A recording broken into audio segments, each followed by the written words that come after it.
precursores como el carbamato de etilo o producción de polifenoles, o en este caso oxidado. Esto no debe producir, en este caso, las levaduras vínicas, ¿no? Entonces, dentro del proceso del vino, vamos a tener que se utiliza Saccharomyces cerevisiae, ¿no? Esta levadura forma parte de su adaptación y son, de hecho, las que pueden metabolizar la glucosa y la fructosa, tanto por vía respiratoria como vía fermentativa, y crecer en condiciones aerobias y anaerobias, porque yo les decía que en la primera etapa, generalmente, en la reproducción de las levaduras, primeramente tiene que haber una oxidación, una aerobiosis. ¿Para qué? Para que se reproduzca. Pero en la fase fermentativa tiene que tener una vía fermentativa para la producción, en este caso, del alcohol etílico, ¿no?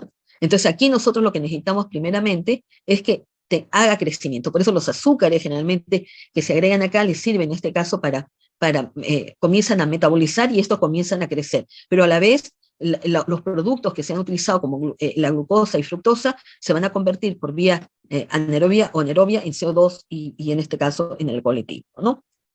Tienen gran capacidad de crecer en zumo de fruta. Esta Saccharomyces cerevisiae se caracteriza por su alto contenido de azúcares y bajo contenido en sustancias de nitrógeno, ¿no? Las especies producen una alta cantidad de etanol, a la vez consumen gran cantidad de azúcares. Por eso le decía que una levadura vínica debe consumir gran cantidad de azúcares, ¿no? Y crece también baja de pH, que inhibe el crecimiento de no Saccharomyces, ¿no? Entonces, por decir, esto de acá inhibe, el pH mismo inhibe, en este caso, el crecimiento. Además, posee el fenómeno killer. Decía que el fenómeno killer implica la secreción por parte de ciertas cepas de una proteína tóxica de bajo peso molecular llamado toxin killer, al cual ellas son, en este caso, inmunes, pero estas killer generalmente eliminan a todas las levaduras que pueden estar indeseables en esta parte. Y esta es como si fuera su competencia, porque son productos que ellos producen para competir por un tipo de espacio. Y tenemos las no Saccharomyces. Las levaduras no Saccharomyces en la producción vino se han considerado primeramente como organismos de descomposición, ¿no? Es lo que se creía, ¿no? Los metabolitos de descomposición más importantes son el ácido, el acético, que decía que son ácidos volátiles, ¿no? Acetaldehído, acetoína y acetoetilo, junto con malos olores como el vinílico o los etilfenoles, y está desarrollado por Brettanomyces y Deckera. Aunque se ha demostrado que algunas sobreviven durante la fermentación y que además los metabolitos formados por algunas especies no Saccharomyces pueden contribuir a la calidad del vino, por ejemplo, la producción de glicerol, por decir, hay unas que verdaderamente son indeseables, pero otras que no son Saccharomyces, como la candia, generalmente pueden producir glicerol, ¿no? Como candia stella, y la producción de por candia pulquérrima, ¿no? En algunos vinos, y puede tener una influencia positiva en la calidad del vino. Así que no todas las no Saccharomyces son indeseables, sino que también hoy en día se está utilizando otras levaduras que no son no Saccharomyces, pero que son deseables para el tipo de vino, ¿no? Por lo tanto, puede haber fermentaciones mixtas que se están utilizando hoy día para los cultivos de vino. Aquí utilizan Saccharomyces cerevisiae y levaduras no Saccharomyces, ¿no? Que representa una forma viable hacia la mejora de la complejidad y la mejora de las características particulares y específicas de los vinos, ¿no?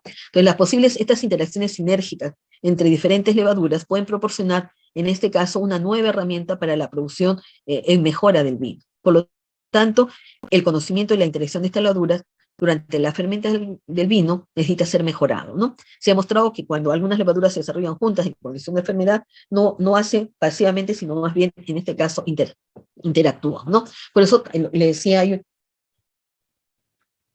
una profesión del vino en este caso, no los enólogos, los que trabajan en la parte de vino, trabajan en Francia, hay profesiones exclusivamente de estos, en donde se dedica exclusivamente a ver todos los tipos de vino, ¿no? Y entonces aquí tenemos ejemplos, aquí están las referencias que pueden ustedes irse, y estas son especies utilizadas generalmente, ¿no? Como dice Saccharomyces y Tolospora de Bluki, en este caso reducción de la producción del ácido acético, miren que son importantes. Estos se utilizan como cultivos secuenciales. Aquí se utiliza Saccharomyces cerevisiae, Saccharomyces pombe, en degradación del ácido málico, ¿no? El proceso que utilizan también se puede usar en cultivos secuenciales o continuos, células inmovilizadas en proceso de lote y células inmovilizadas en proceso continuo, ¿no? Esto sí ya lo van a ver en la parte de microbiología industrial, porque esta es la parte tecnológica, ¿no? Por eso Saccharomyces cerevisiae y Candia stella mejoran los contenidos de glicerol cuando están trabajando y se utilizan inmovilizadas de células en pretratamiento de cultivos o secuenciales, ¿no?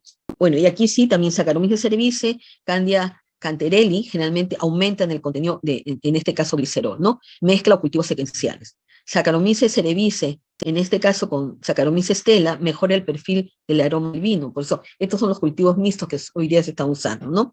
Aquí tenemos Saccharomyces cerevisiae, Ancenula ovarum, ¿no? Estos se utilizan, la simulación de la fermentación natural mejora la complejidad del aroma, ¿no? Saccharomyces cerevisiae con Clubberomyces termotolerans, en este caso, se pueden utilizar como, reducen la producción del ácido acético, que es lo que no queremos, y aumenta la acidez titulable, ¿no? Aquí Saccharomyces cerevisiae y Saccharomyces orientalis, en este caso, también podemos verlo en la reducción del contenido del ácido málico. Saccharomyces cerevisiae, Piscia fermentan, incrementan el volumen y complejidad aromática. Por eso ustedes van a ver que también los vinos tienen diferentes olores y sabores, ¿no? Entonces eso ya los enólogos tienen que saber esto, ¿no? Que es en el control de calidad que trabajan, ¿no? Saccharomyces, Piscia cluverio, aumenta el tiol varietal. Saccharomyces cerevisiae, en este caso Candida pulcherrima, mejora el perfil aromático del vino. Aquí tenemos Saccharomyces y Brettanomyces varianti, aumenta la concentración del geraniol, ¿no? Y tenemos en este caso también Saccharomyces cerevisiae, Schizosacharomyces, ¿no? Schizosacharomyces y esquizolomicoides, influencian en las propiedades sensoriales y físicas químicas, en este caso el vino. Es decir, que hoy día se están utilizando en diferentes tipos de procesos generalmente, y aquí tienen donde ellos lo han estudiado, en qué año están trabajando, ¿no? Entonces, la importancia de las levaduras en su acción sobre la composición y también ejercen un efecto sobre el perfil aromático del vino, ¿no? Es importante considerar también que durante la fermentación alcohólica, la levadura produce aromas fermentativos, los mismos que sucede cuando pueden actuar sobre el color, la textura y el perfil aromático de los vinos, por lo que su elección en fermentaciones inoculadas deben tener en cuenta el perfil de producto que se desea obtener. Por eso yo le decía, nosotros tenemos una gran variedad de vinos, hay variedades de vinos que a veces inclusive nosotros no conocemos, ¿no? Porque nosotros no somos consumidores de vino, ¿no? Entonces, ahí vienen, en este caso, los enólogos que trabajan en esto, ¿no? Entonces, una vez, eso es lo que nosotros le decíamos, son las levaduras que se pueden encontrar, y hoy día se están utilizando las levaduras vínicas para la fermentación. Entonces, ¿qué condiciones son necesarias para la fermentación del vino? La temperatura, la aireación, el pH y los nutrientes activadores, ¿no? Entonces, las levaduras fermentativas necesitan los azúcares para su catabolismo, es decir, para obtener la energía necesaria para sus procesos vitales, pero además necesitan otros sustratos para su anabolismo, como son nitrógeno, fósforo, carbono, azufre, potasio, magnesio, en este caso calcio, vitamina, especialmente tiamina, ¿no? La vitamina B1. Por ello, es de vital importancia que el medio disponga de una base nutricional adecuada para poder llevar a cabo la fermentación, en este caso alcohólica, ¿no? Entonces, el nitrógeno, le decía, es uno de los más importantes, siendo necesario que el mosto generalmente pueda tener un nitrógeno inicial amoniacal, generalmente en forma de aminoácidos por encima de 130 a 150 partes por millón, ¿no? Porque si hay deficiencia, en este caso, de estos nutrientes generalmente, entonces vamos a ver que hay levaduras que van a utilizar, les decía, las proteínas, generalmente, y van a producir este aroma de huevo podrido, ¿no? Entonces, eso si hay menos nutrientes. Pero si hay nutrientes, entonces va a utilizar los nutrientes que se le va a agregar al mosto, ¿no? La presencia de esteroles y ácidos grasos insaturados también es necesaria, obteniendo inicialmente el mosto y posteriormente las células madres, ¿no? Por si las levaduras generalmente a veces se lisan, y estos le van a dar también estos esteroles, porque estos esteroles se encuentran en la pared, en la membrana citoplasmática, principalmente las levaduras, ¿no? Entonces, hay especies relacionadas a la uva y al vino, ¿no? Las levaduras del mosto de uva en el inicio de la fermentación pueden dividirse en dos grandes grupos: levaduras Saccharomyces y las levaduras no Saccharomyces. Las levaduras Saccharomyces se derivan principalmente, derivan de las bodegas, y en muy bajo número, en este caso, de uvas, ¿no? Y las no Saccharomyces se encuentran predominantemente en las uvas, pero también en menor número en equipos de bodega. Bueno, esto es donde lo encontramos. Ahora ya venden esto de acá, ¿no? Pero cuando se hace directamente, ¿dónde lo podemos encontrar? Ahí dice dónde lo podemos encontrar. El crecimiento se limita generalmente a 2 o 3 primeros días de fermentación, después del cual muere, en este caso, ¿no? Posteriormente, la fermentación con más fuerza y más especies tolerantes al etanol es Saccharomyces, ¿no? Que él al final se hace cargo de la fermentación. Así que nosotros podemos, en este caso, hacer una fermentación mixta, ¿no? Saccharomyces y no Saccharomyces, ¿no? Sin embargo, cuando están ya en el proceso y ha terminado generalmente también el proceso de las no Saccharomyces, Saccharomyces en este caso va a predominar, ¿no? Porque van a ser más resistentes, ¿no? ¿Cuáles son los ácidos del vino que le decía que son importantes? Le decía, el vino es una bebida ácida por naturaleza, y podríamos clasificar los ácidos de un vino en 3 categorías básicas. Ácidos orgánicos naturales son aquellos que proceden de la uva y por lo tanto se han formado durante el proceso madurativo natural de la planta. Son por tanto ácidos que encontramos generalizados en todas las frutas, ¿no? En este caso tenemos el ácido tartárico, el ácido málico y el ácido cítrico. Esos son los ácidos naturales. Y a veces cuando viene, en este caso, alteraciones del vino, generalmente hay microorganismos que pueden descomponer el ácido tartárico, el ácido málico, y en este caso podemos tener, en este caso, unos vinos de mala calidad, ¿no? Y tenemos los ácidos orgánicos derivados, ¿no? Son aquellos que durante el proceso fermentivo a los que es sometido el mosto, vamos a encontrar que son los ácidos volátiles. Tenemos el ácido láctico, el ácido succínico y el ácido acético, ¿no? Inclusive el ácido láctico, que son a veces cuando hay bacterias lácticas se van a producir, por eso Luis Pasteur generalmente en vinos preconizó la pasteurización, de ahí viene de Pasteur. ¿Por qué? Porque veía vinos que eran muy ácidos, ¿no? Y dentro de estos habían bacterias lácticas que producían el ácido láctico, ¿no? Y entonces hizo la pasteurización para que estas bacterias lácticas generalmente no trabajen y no se produzca ácido láctico, porque estos ácidos orgánicos derivados no son deseables en un vino, ¿no? Inclusive el ácido acético, ¿no? Cuando a veces el vino generalmente no está bien cerrado, pueden entrar bacterias generalmente que son aerobias, ¿no? Como las acetobacter, ¿no? Y estas acetobacter van a producir, utilizan generalmente el alcohol y van a oxidar hasta ácido acético y agua, ¿no? Entonces vamos a ver el ácido acético, ¿no? Son volátiles en este caso. Y tenemos también ácidos inorgánicos, su origen es mineral y entre ellos destacan el ácido sulfúrico presentes en forma de sulfato, ¿no? ¿Cómo se valora la acidez de un vino, no? La que se conoce como acidez total se expresa en ácido tartárico, ¿no? Por eso ahí les decía que cuando nosotros vamos a ver que el ácido tartárico disminuye, generalmente quiere decir que puede haber una contaminación, ¿no? Entonces ustedes van a hacer la acidez total del vino. Entonces la acidez total se mide en gramos de ácido tartárico por litro de vino y va a estar situado generalmente en 4 a 7 gramos por litro. Y la acidez volátil se mide el ácido acético, ¿no? Llamada así porque ese ácido se evapora espontáneamente. Interesa, por tanto, que la acidez volátil sea mínima, porque si nosotros encontramos gran cantidad, quiere decir que este está vinagrándose, ¿no? Entonces, la acidez volátil, si bien es cierto, se va a producir ácido acético, pero va a estar entre 0,2 a 1 gramo por litro, hasta 1 gramo por litro, ¿no? Entonces, esto hay que tener en cuenta, ¿no? Si nosotros vemos que esto aumenta, vamos a ver que el vino generalmente se va a vinagrar, ¿no? En general, nosotros vamos a ver, y acá hay dos tipos, este es vino blanco y vino tinto, esta es una forma general, porque ya le decía que cada uno tiene un proceso diferente, ¿no? Sin embargo, es una forma general, que ustedes van a ver que tiene la vendimia, entonces ustedes van a tener la uva, aquí se va a hacer una limpieza, se quitan los tallos y pedúnculos, y se aplasta la uva, ¿no? Y aquí ustedes van a tener un mosto, este mosto lo van a poner en lagares, donde ustedes van a tener, ponen el zumo, y aquí lo van a permanecer el contacto general, aquí hay que azufrar de todas maneras, y aquí van a tener ese jugo de uva, lo van a tener en este caso durante 16, en este caso, hasta 24 horas nada más. Luego se saca y se elimina generalmente la cáscara, ¿no? Que es el orujo. Y luego de prensar van a tener ya el mosto, y esto se va a poner en tancos de fermentación, se agrega la levadura, esto lo pueden dejar de 10 a 15 días, nuevamente se azufra, y aquí va a haber un envejecimiento de 5 meses, hace un trasiego, para sacar, a veces le llaman las heces, lo que es la levadura, generalmente se hace un trasiego, ¿no? Y aquí se pone agentes clarificantes, ¿no? En donde puede ser poner una filtración, ratito, perdón, ay, me da ganas de estornudar. Ya, perdón. Y luego generalmente se embotella y vamos a tener el vino blanco. En caso del vino, en el vino tinto, es diferente el proceso, ¿no? Aquí nuevamente se limpia, se quitan los pedúnculos, aquí se pone el mosto, ¿no? Se pone el azufre, se deja por 3 semanas, mire, acá hay 16 de 24, acá 3 semanas y no se separa de la pulpa, ¿no? ¿Por qué? Porque nosotros en esta fermentación va a haber calor generalmente, ¿no? Y la cáscara generalmente es donde están los taninos, y ese calor de la fermentación va a hacer que el vino sea oscuro, ¿no? Entonces aquí, por eso se pone 3 semanas, luego se prensa y se saca el orujo, ahí le va a sacar la cáscara, pero aquí ya el vino va a estar oscuro, ¿no?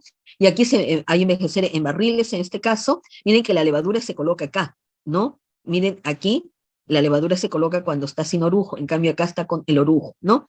Pero eso yo le decía, esta es una forma general, pero hay diferentes formas, depende del tipo de vino que se va a trabajar, ¿no?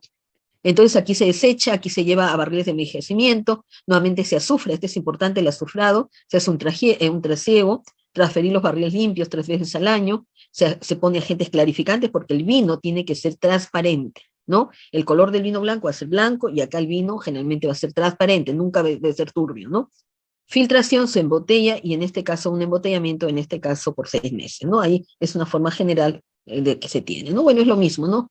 Despibillado, estrujado, bueno, acá el prensado, ¿no? Luego pasa la maceración, fermentación, descubado, prensado, aquí hay la fermentación maloláctica trasiego, en este caso puede irse en estos recipientes de almacenamiento, embalaje, estabilización por frío y filtración, embotellado, y crianza en botellas, etiquetado, ¿no? Entonces aquí también cuando nosotros tengamos un buen vino, los buenos vinos tienen que tener corcho, no tienen que tener tapas de plástico. Esos no son buen vino. Los buen vinos realmente tienen que tener corcho. Y el corcho también hay una que se hace la calidad microbiológica del corcho, ¿no? Hay diferentes tipos de corcho que se trabajan, ¿no? Bueno, ahí están los tanques de fermentación, estos son los barriles, ¿no?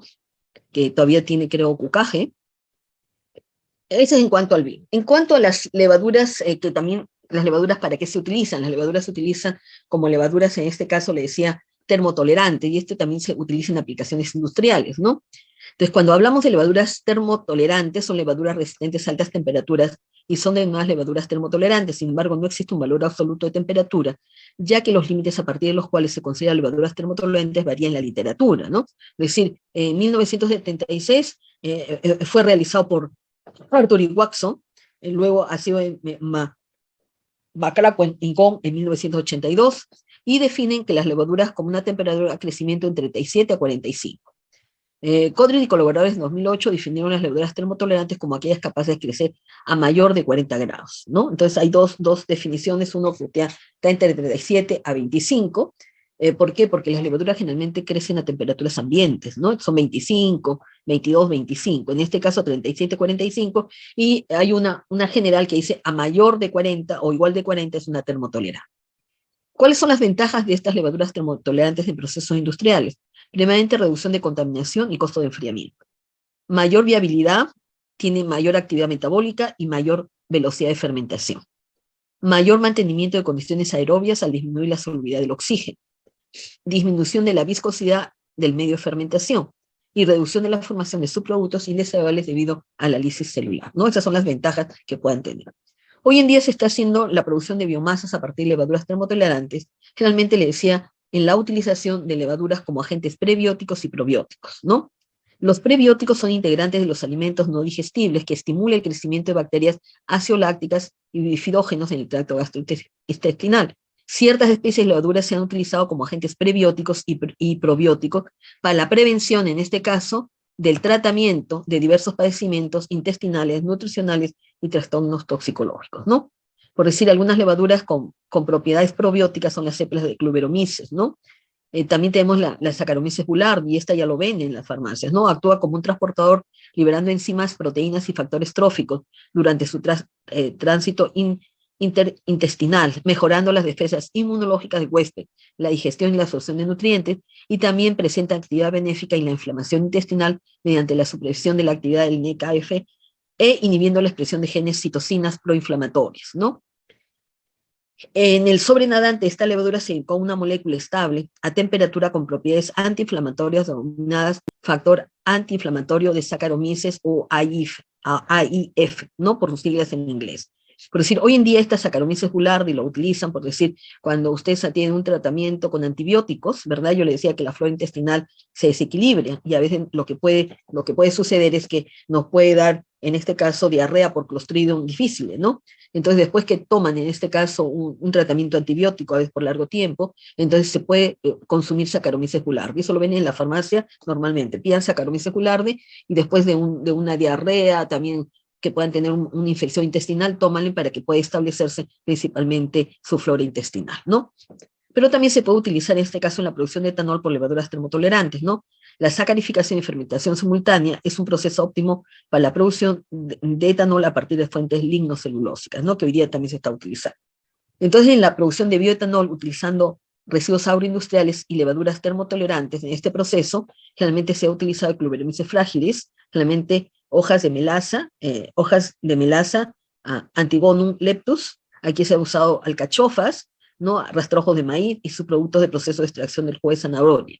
Entonces aquí, generalmente que han utilizado Clubberomyces frágiles, Clubberomyces maximus, Saccharomyces cerevisiae, pero esta cepa que quiere decir que es diferente a otras, y Saccharomyces cerevisiae de Q1 y Cleuromyces maximum K2, ¿no? Entonces, estos son los trabajos que han hecho generalmente para la producción de bioetanol, utilizando generalmente residuos agroindustriales por estas levaduras, ¿no? Ahora, uno de los inconvenientes del mundo enfrenta a los investigadores en general es la utilización de levaduras para consumo humano, ¿no? Si bien es cierto, se utiliza como saborizante, una parte, pero no generalmente, ustedes no van a consumirlo diario, ¿no? ¿Por qué? Porque es poco digerible, debido a su pared gruesa, ¿no? Pero además también tiene un alto contenido de ácidos nucleicos. Miren, si nosotros vemos que en el mundo tenemos problema de la alimentación, nutrición, entonces uno de estos sería darle, en este caso, levaduras, pero el problema generalmente tiene estos ácidos nucleicos, ¿no? Que al degradarse generalmente dan formación del ácido úrico. Y ustedes saben que cuando el ácido úrico está elevado, generalmente puede haber problemas de salud, ¿no? Como la gota, ¿no? Entonces, por eso no es muy recomendable. Se utiliza generalmente a veces, pero en pequeñas dosis en este caso. Ahora, uno de los mononucleótidos que se forman tienen un uso intensivo como saborizante en la industria alimentaria. Entonces, en los saborizantes sí se utiliza, pero un subproducto, ¿no? En combinación con un extracto vegetal dan en lugar a caldos, sopas de pollo, de res, ¿no? Y en cocinas diversas sí se puede utilizar, en este caso, como saborizante. En caso de hongos filamentosos, en este caso, también tienen gran importancia económica, no solo por su utilidad, sino también a veces que ustedes saben que pueden causar daño, ¿no? Entonces, los hongos son responsables de la degradación de gran parte de la materia orgánica de la tierra por la actividad enorme beneficiosa ya que permite el reciclaje de la materia viva, ¿no? Decía que son recicladores en el suelo y estos van a proporcionar otros alimentos para otros organismos. Por otro lado, los hongos causan gran cantidad de enfermedades en plantas y animales y pueden destruir alimentos y material que dependen de ellos. Sin embargo, vamos a tener hongos industriales, ¿no? Entonces, los efectos perjudiciales de los hongos están contrarrestados por su utilización industrial, ¿no? Entonces, hay muchos hongos que se utilizan en base a las fermentaciones que utilizan sobre sustratos como soya, arroz, cebada, y dan lugar también a alimentos orientales como el miso, el sillao, ¿no? El soyu, el tempeh, ¿no? Los hongos también son fuentes de muchas enzimas comerciales, ¿no? Vamos a ver que tienen la capacidad de producir amilasas, proteasas, pectináceas, producen ácidos orgánicos, el cítrico y el láctico, que son conservadores de alimentos, ¿no? Producen antibióticos, que son metabolitos secundarios, ¿no? Se utilizan como célula viva en quesos para dar buquet característico, el camembert, el roquefort, y también en este caso, que son filamentosos, pero que forman, en este caso, carpóforos, son las setas, ¿no? Que son los macroscópicos, ¿no? Todos los usos industriales de estos hongos filamentosos generalmente decía que son los macroscópicos, que también forman filamento, pero carpóforos también. Tenemos el champiñón, el chiltén, hongo chino, hongo ostión, y la próxima semana terminamos con estos hongos macroscópicos, ¿no? Productos de moho generalmente antibióticos, esteroides, enzimas para la industria alimentaria, productos para investigación también, productos de ácidos orgánicos, y también se utiliza en productos, utilizando sustratos, pueden hacer fermentaciones, ¿no? Aquí tenemos el té, el miso, el rai, soyu, el sufú, el sillao, que me olvidé de ponerlo ahí, ¿no? Entonces aquí tenemos un ejemplo de hongos comestibles, su importancia en la alimentación es debido a sus cualidades organolépticas, agradable sabor y fina textura, así como su calidad nutritiva y efectos benéficos para la salud. Nuestro país, en sentido de no consumimos generalmente muchos hongos macroscópicos, ¿no? Y a algunos ni les gusta generalmente, pero tienen valor, en este caso, nutritivo y también tienen compuestos generalmente que ayudan mucho, en este caso, a la salud, ¿no? En nuestro país generalmente trabaja, bueno, en la parte de la selva, pero en Cusco trabajan bastante también, ¿no? En estos hongos macroscópicos, y a nivel latinoamericano, generalmente tenemos Argentina, y tenemos también en latinoamericano México. México tiene una gran cultura generalmente en todos sus hongos, ¿no? Entonces aquí tenemos Agaricus disporus, que es el champiñón, Lemniosauria chitec, Borbalea volvacea, hongo chino, Camulima belupipes, hongo de invierno, Clerotostrato, hongo ostión, Colopanaменco, namenco, auricularia, oreja de Judas, acá SPL, suyos lúteos o boletus lúteos, hongos secos o hongos del tallarín, ¿no?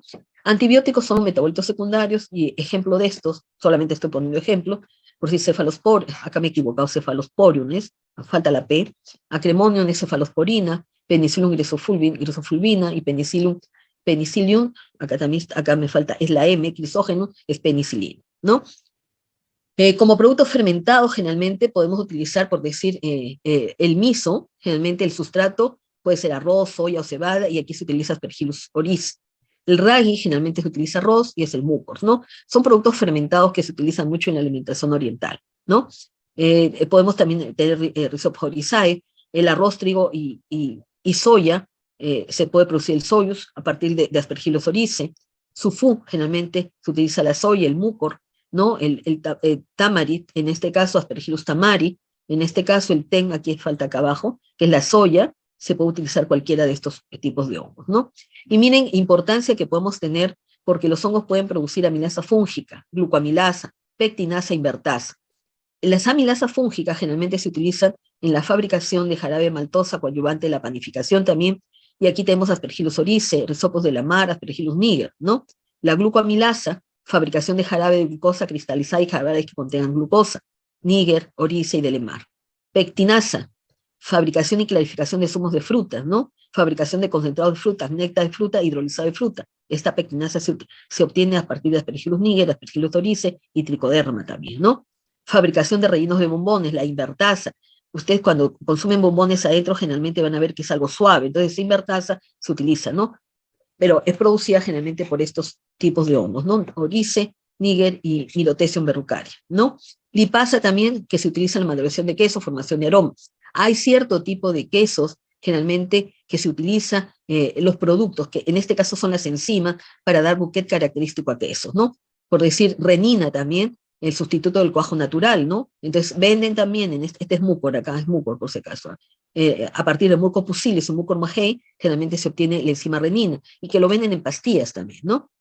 Tricoderma y Aspergillus niger son celulolíticos, producen celulasa.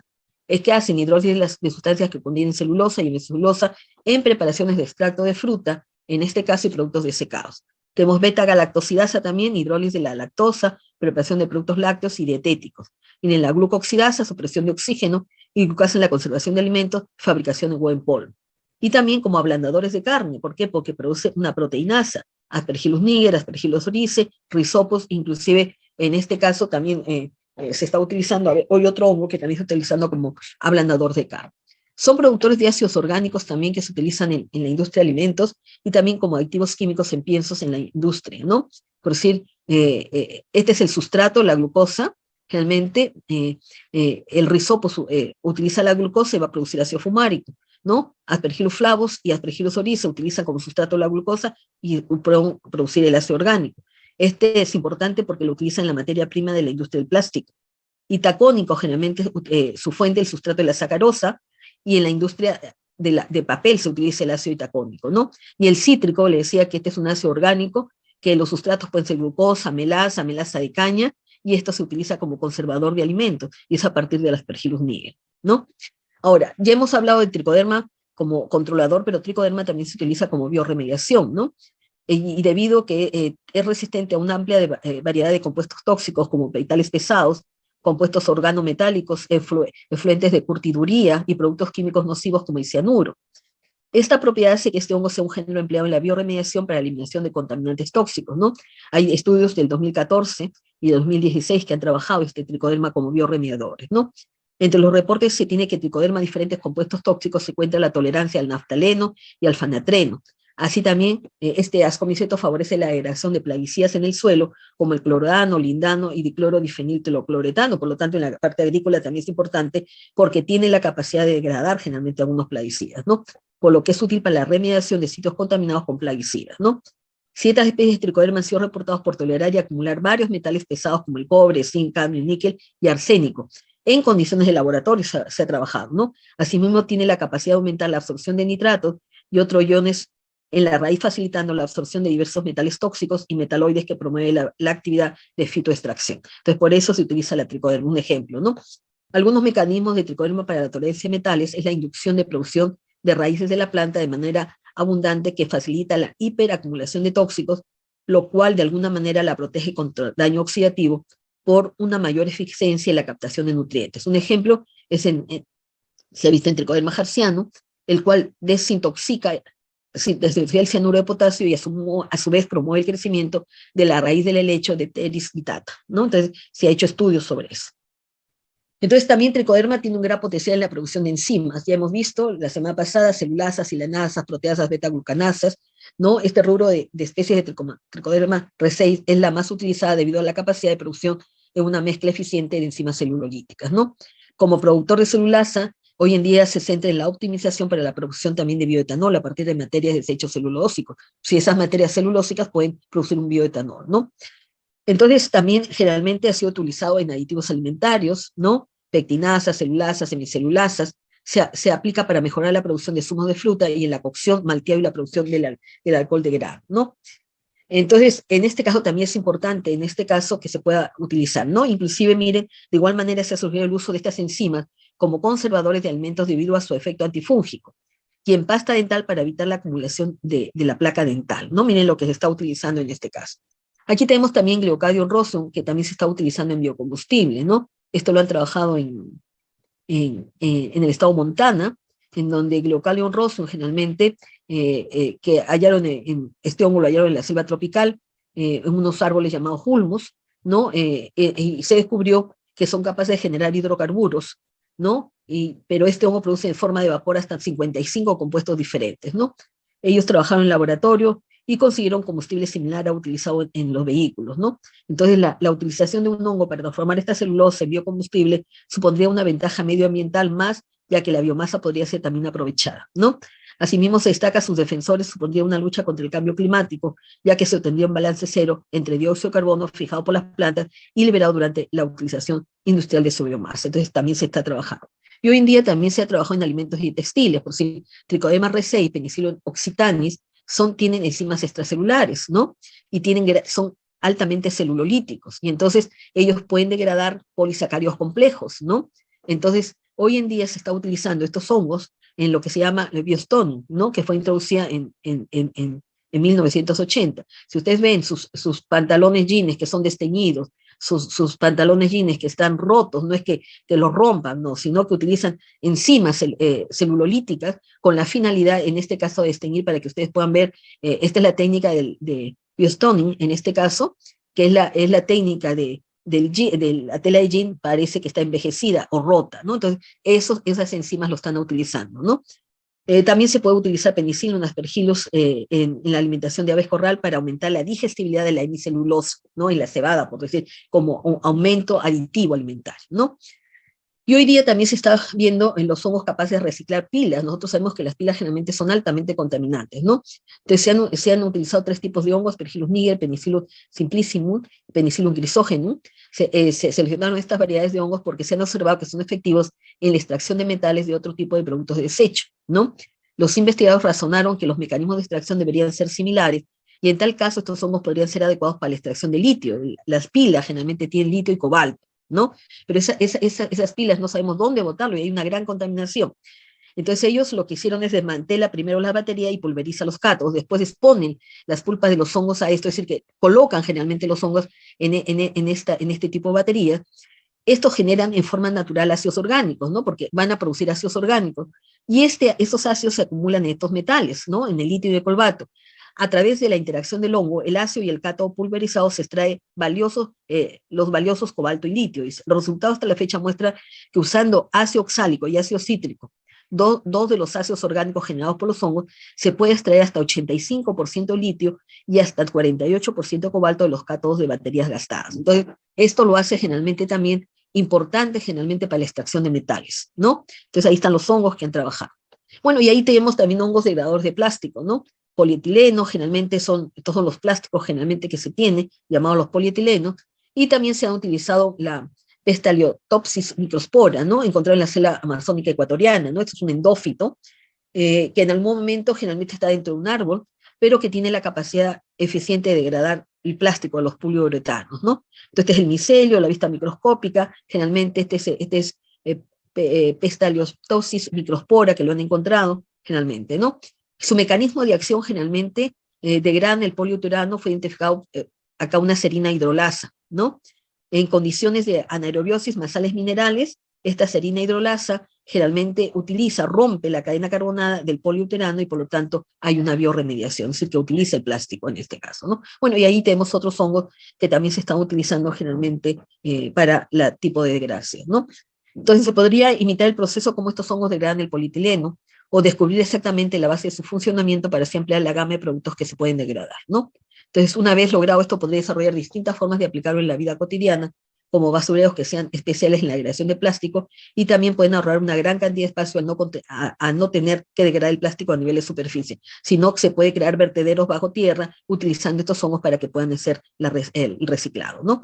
Entonces eso es lo que tenía que, en este caso, que mostrarle. Acá en ICA también han trabajado con botellas PET generalmente, y han encontrado un tipo de mucor que tiene la capacidad de hacer el reciclaje también de hongos, ¿no?